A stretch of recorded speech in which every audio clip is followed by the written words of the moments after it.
Good evening. Thank you so much for joining me. The purpose of me speaking with you all is to inform and educate you on the importance of fall prevention, the prevalence of falls, fall injuries and costs, and prevention measures. We all know someone where there is an inpatient or a family member that has been affected by a fall. I know firsthand with my grandmother and how scary it was for her and our family when she had her fall. According to the Joint Commission 2015, falls with serious injuries are consistently among the top 10 sentinel events.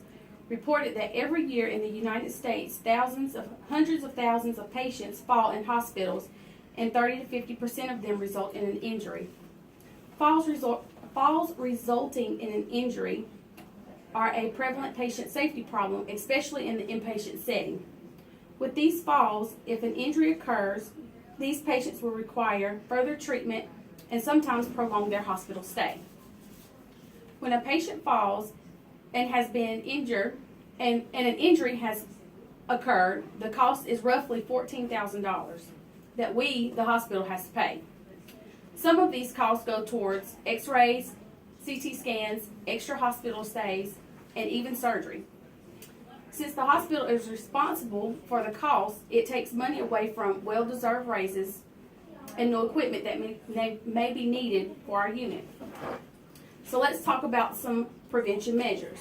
In 2007, article Acute Care Hospitals Post Data on Falls by Liz Cowell reports that an aggressive fall prevention program has been implemented, which includes a series of questions such as prior fall history at homes, use of assistive devices, and what medications they are currently taking.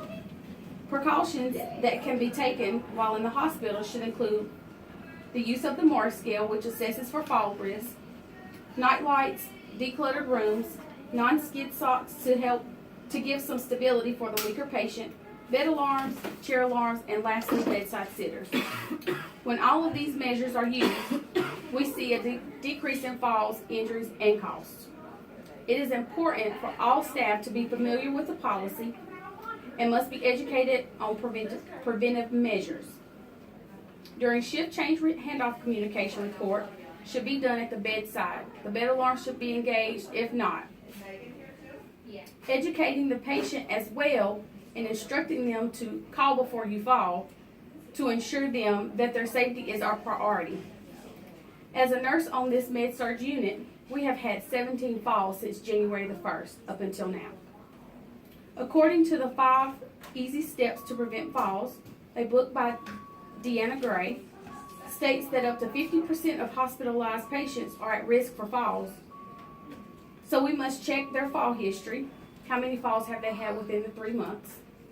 Conducting their fall assessment using the Morse scale. Detecting environmental hazards, equipment such as IV pump cords, STD cords, IV tubing. Communicating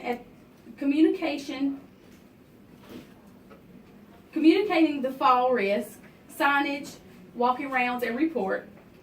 And again, informing and educating the patients, stressing to them the importance of the fall precautions, the bed alarms, and calling before you fall. In conclusion, it is important to always keep our patients safe and free from injury.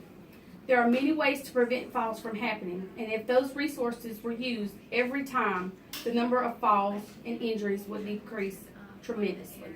Thank you so much for your time.